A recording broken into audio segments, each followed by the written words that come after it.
Hey everybody, Tim Kawakami here, 49ers Plus Minus with my co-host, the controversial Matt Barrows. Matt Barrows and I are going back and forth over this over-under, season over-unders. It's just been brutal. Over-unders. It's gonna this kill is me. worse than the 49ers Aiyuk negotiations. I'll tell you, I'm going to go on social media. I'm going to bro hug somebody else. This is going to be great. I'm going to send a tweet to Mayoko. It's just going to be really, really ugly. It's getting ugly, but we'll try to get through it. We'll try to make, just for the sake of the show. Barrows, can you control yourself for the sake of the show? Okay, 49ers, Brandon Aiyuk, the long-awaited, much anticipated, sometimes not going to happen, finally does happen. What do you think caused this deal? Reported 4 years, $120 million with $76 million in guarantees and a big $47 million payment in the first 5 months. What do you think finally broke through? What happened to get this deal done? I mean, we both saw Kyle Shanahan and then really John Lynch come in with steam coming out of their ears, and it was clear that something had changed. One of the things that happened was on Tuesday they had to keep an extra wide receiver. Mm-hmm. They kept 7 wide receivers on the active roster. They usually keep 6. Sometimes they keep 5. They only need 5 on game days. They kept 7, which meant that they had to waive or release some other guys. And then they lost some guys. They lost Jarrett Kingston, their 6th-round pick at guard. And I think that just kind of underscores something that was ticking Kyle Shanahan off this entire time. You have this healthy wide receiver who's there, who's in all the meetings, but he's not taking part in any of the practices. And so, they had all sorts of injuries at wide receiver. They had to make all sorts of moves throughout the season. And you had a healthy guy that was just kind of sitting there. And I think, what were we, 12, 13 days before the start of the season, this was the bewitching hour. This was the time that it had to get done. And they made that clear. And I think that's what finally kind of push this over. I mean, the 49ers were trying to get this done earlier, obviously back in the spring. And then with all this trade stuff talk, I mean, I didn't ever really fully buy any of it. I always thought it was a way to force Aiyuk into making the decision he was having so much trouble making. All right, we're going to give you all these trade options. If you want them, fine. If you don't, you have an offer on the table. And that finally happened on Wednesday. Yeah, I think there were elements of the franchise that were very willing to trade him because we're just exhausted by this. I think Kyle Shanahan and John Lynch were probably like, do we really want, let's make it a feint, but let's not try to trade him. Diana Rossini reporting, I think last night, that they would have traded him to Pittsburgh if they'd gotten the 3rd round, if they could have traded the 3rd round pick to Denver for Cortland Sutton. And that's a name that has been floated around. I agree with totally. They didn't want to do this. This is a receiver who fits them perfectly. Would have been, that's why, kind of ask Kyle and John, this, what do you want to do with this guy? I think they wanted to keep him. They understood this. And it basically took them, I think maybe it really did take them saying, okay, we've had enough. We're not doing the Holden thing anymore. I kind of wish I thought about this earlier. I kind of was thinking maybe this will come to a head next Monday. That's when the game check starts, right? The game check checks in if he's on the roster Tuesday. And it's okay, he does take a place on the roster. Trent Williams does not because he's not there. They either force him to go out and so they don't have to count him against the roster, or they say you're being suspended because you won't practice and you're healthy. So just so many different elements to this. It wasn't, none of this was conjured, right, Barrows? This wasn't this was a real bitter negotiation that went on and on and on. Do you think they're all okay now? I mean, bro hugs and champagne bottles, or do you think some of this lingers? Well, I think it definitely has the possibility to linger. I mean, not only do you now have this extended holdout that lasted basically all of the summer, you're now paying this guy $30 million a year. And so, certainly with the fan base, I think it could linger. If he gets injured early, if there's some sort of strain that sort of speaks to somebody that hasn't been there conditioning like all the other players. If there's a key drop, if there's a misplay of any sort, yeah, I think this lingers for sure. I mean, just go back to Michael Crabtree and his ridiculous holdout back in 2009. I don't think that the fan base ever really embraced Michael Crabtree. When you talk about those teams, from those Harbaugh teams from, say, 2011 through 13, you think of Frank Gore, you think of Patrick Willis, Navarro Bowman, Justin Smith. Michael Crabtree was their best receiver, but he's never anybody that was beloved by this team. And I think there's a possibility that could happen to Brandon Aiyuk. Now, if Brandon Aiyuk plays the way he did in 2023, it's all water under the bridge. Nobody remembers it. I mean, nobody really holds it against Nick Bosa, and Nick Bosa held out for longer than Brandon Aiyuk did. There's a little bit of that though with Bosa, right? They're like, he held out and he didn't have a great season. There is a little bit of that. He didn't have a great season. Yeah. He didn't have the same season that he had the year prior. He was still by far and away their best defensive lineman and one of the best defensive linemen in the league. So, like I said, if Brandon Aiyuk is, what's the over-under on Brandon Aiyuk animus? Does he have to get 1,000 yards? I mean, I feel like if he's over 1,000 yards, most people will forget this episode. But like I said, it's now happened. It was weird. It was childish at times, and I think that would have an effect, especially if he doesn't perform. As you mentioned, and I think I mentioned too, like he had that whole episode in 2021 where he was in Kyle Shanahan's doghouse, and it was a little mysterious. It was a little cryptic. It was like, what's going on here? I do think he's a cryptic person to read, and I think sometimes it's hard for the coaches to quite understand. Clearly, there were miscommunications throughout this negotiation, or no communications, or weird communications via TikTok and all that kind of stuff. Which again, I've heard they were pissed off about the Jane Daniels. They don't want me here. They can take it whatever they want to take it, but like there was definitely they weren't on the same page. So what do you make of Adam Schefter's report that this is the deal? This is the offer they put on the table on August 13th, which is a big deal. Let's just say that I've criticized the possibility that the 49ers weren't coming up with enough money. This is the market. This is market price, fair money. The bonus structure, whatever, we'll have to see the details of it. But if it's $47 million in the first 5 months, which has been reported and not denied, this is a good deal. Not the greatest deal, but a really good deal. So what do you make of the report that this was on the table since back, right about when the trade stuff came? Like that's when we all sensed the 49ers had put an offer down. You don't like it? Okay, maybe we could trade you. Back in, right around the Hall of Fame stuff. Early August. What do you make of that report that certainly, the agent immediately questioned, but Adam Schefter is really good. What do you make of, is it true? And man, if it is true, what the hell was Aiyuk doing all this time?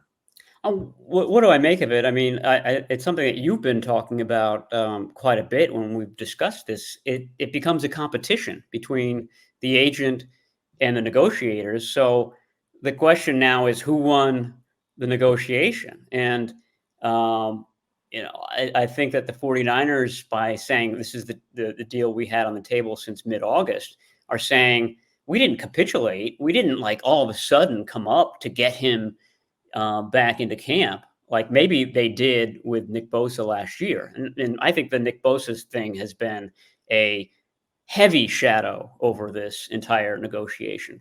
But they're suggesting that no, we didn't capitulate. This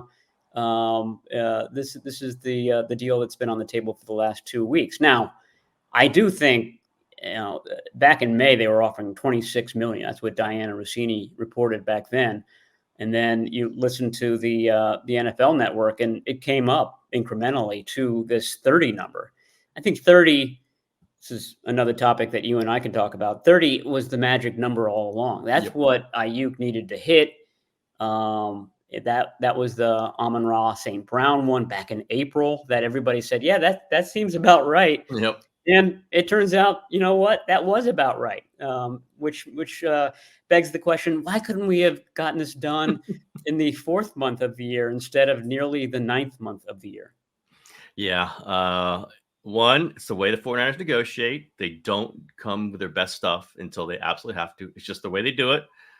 It's kept them in a pretty good salary cap situation given all their stars, but it can get frustrating, I'm sure. And I think, too, Brandon Aiyuk wasn't sure what number he wanted to get. I mean, I think that's fair to say because you had CeeDee Lamb coming behind him. You had Justin Jefferson coming. You had Jamar Chase, who still isn't done. And I get some of that, but you can't just wait for the other one. At some point, you have to say, this is my number. Amon-Ra St. Brown is a good number. It's a great number. Top 5. They're tied with Tyreek Hill. I mean, yeah, we don't know the exact payment structure, but right in there. If you're tied with Tyreek Hill, you're only behind Jefferson, AJ Brown, and CeeDee Lamb. That's where he should be. And you could say the numbers say that he shouldn't even be that high. I give him credit for the things they say are important: blocking, running your routes hard, getting in and out of breaks, even when you're not the number one target. All these things are important. They don't go into the yardage total. They don't go in the touchdown total, but they're still very important. He gets a ton of first downs. This guy gets big catches. He's one of the top 5 values because he's up now. There will be other Garrett Wilson will top him in 2 years or wherever. Like other guys are going to top him. But right now, he deserved a top 5 deal. It could have been done in April. This is what I've said the whole time. Like, if they had offered that in April, he takes it. Or if he doesn't, then you trade him. Because then you get a pick you can use right away. If it's a second round pick, fine. He's probably worth more. But at that point, you have to imagine what could happen in the next 4 months. And we just went through it. So I've said that over and over again. But you're right. I'm not really, the Schefter report is interesting. I'll just put it in the frame, but it's interesting. And the fact that the agent immediately came back on it, it's all interesting. I think it's the framework of what we've been talking about for months. There was a competition, maybe more than actually, let's just get this deal done. And they finally had to get the deal done. But Barrows, you've been around holdouts. Nick Bosa came in Thursday before they had to fly to Pittsburgh for the opener last year. Aiyuk's going to have more time. When's their next practice, by the way? I haven't heard that. It's going to be Tuesday. Geez, so that's the bonus practice, which is critical. We're talking about mere days before the season. The fact that they start on Monday instead of Sunday, that makes a bit of a difference, I would think. Monday at home.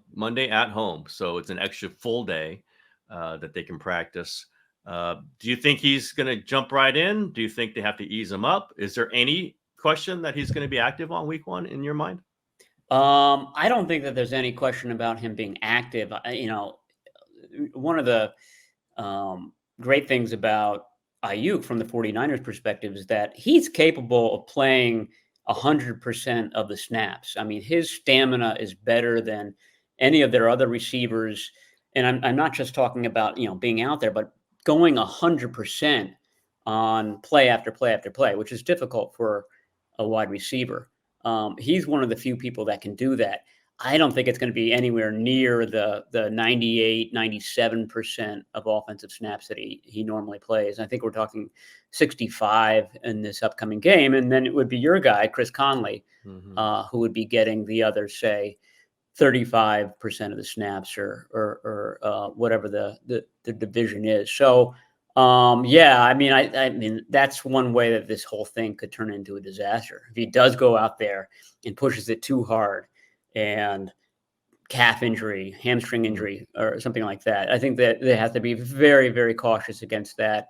It's all done, scientifically now. They're going to have a pretty good idea of where he's at, stamina wise. I mean, there's also a chemistry equation here. I mean, I don't think it's going to take very long for him and Brock Purdy to kind of build what they had or regain what they had last year, but it will take some time. It will take some practices, but that's why we had Kyle and John come out this week and be so adamant about him getting back in the swing of things. They need this runway, as short as it is, to get ready for the Jets.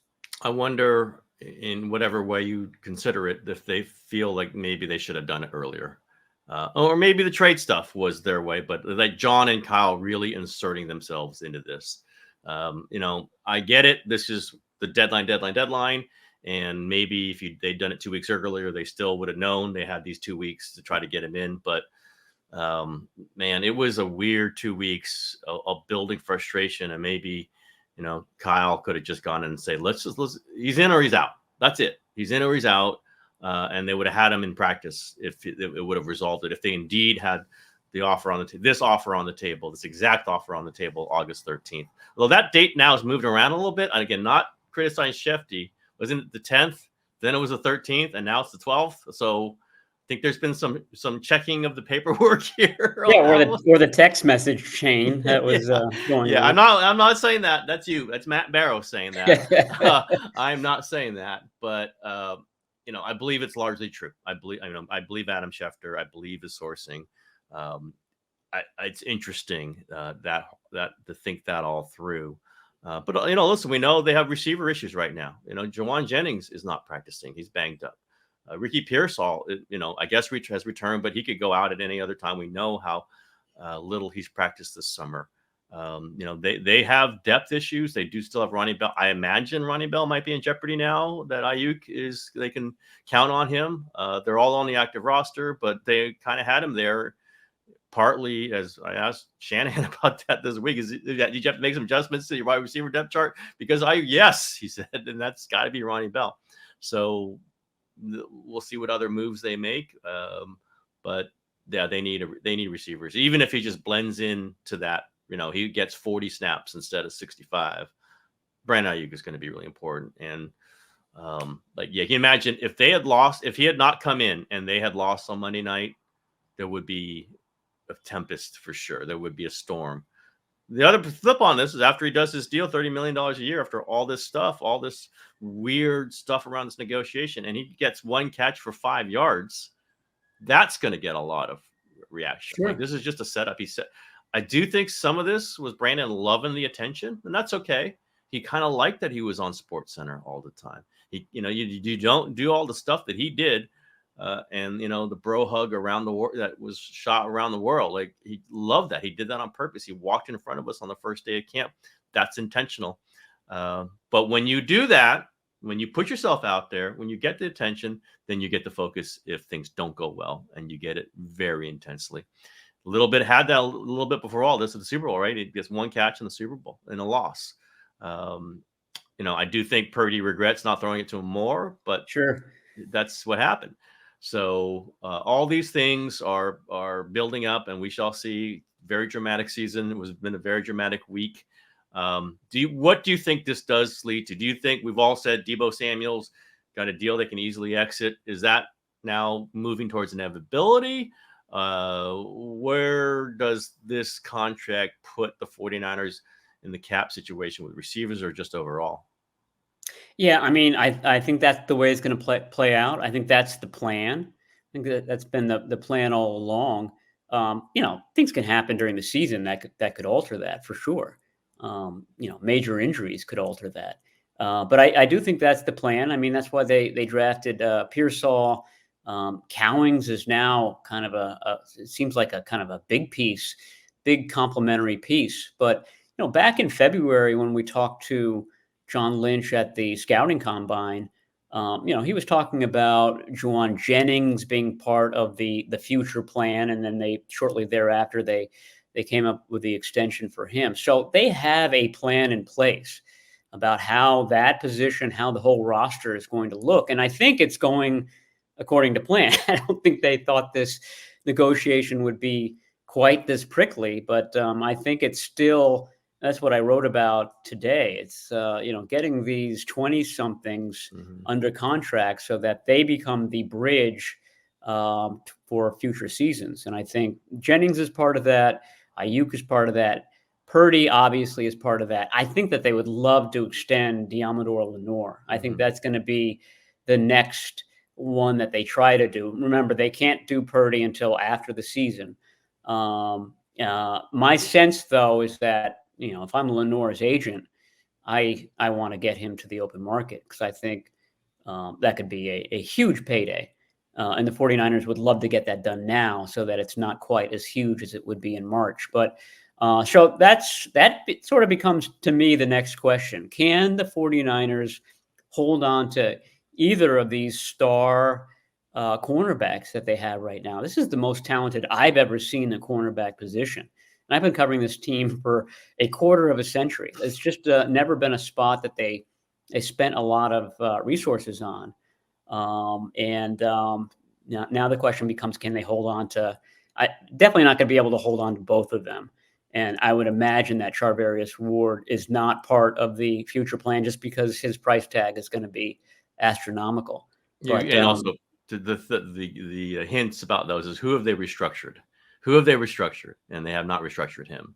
They restructured, McCaffrey, Hargrave got restructured. Warner's been restructured. Kittle, I think a couple times been restructured. And Charvarius Ward has not. Well, he's an older player, right? He's an older player who... He's not that old. I mean, for cornerback. Yeah. Yeah. But I think he's great. I really think he's a really good player, but you could just see how that might fit on their future board. Yeah. Our Barrows, Trent Williams still out. I think we might have been expecting that one first because I just think it's a simpler deal, but obviously it's dollars. Will he be on the field with a new deal on Tuesday?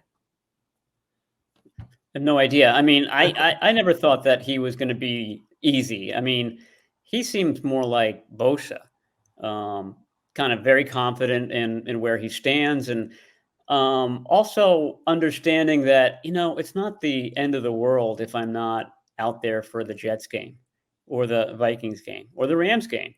What is important is that I'm out there for these games at the end of the season. Trent Williams, I'll have to look at it, but I want to say that he hasn't played a full season since something like 2012, 2013. He usually misses a couple of games, and it's usually an ankle injury, a foot injury. He realizes that there are going to be some games missed here. So again, it's more vital for him to be out there in the winter than it is while we're still in summer. He has held out an entire season before. Right. Yeah. With Washington. So that's one thing you got to understand about. He is very Bosa-like, older than Bosa.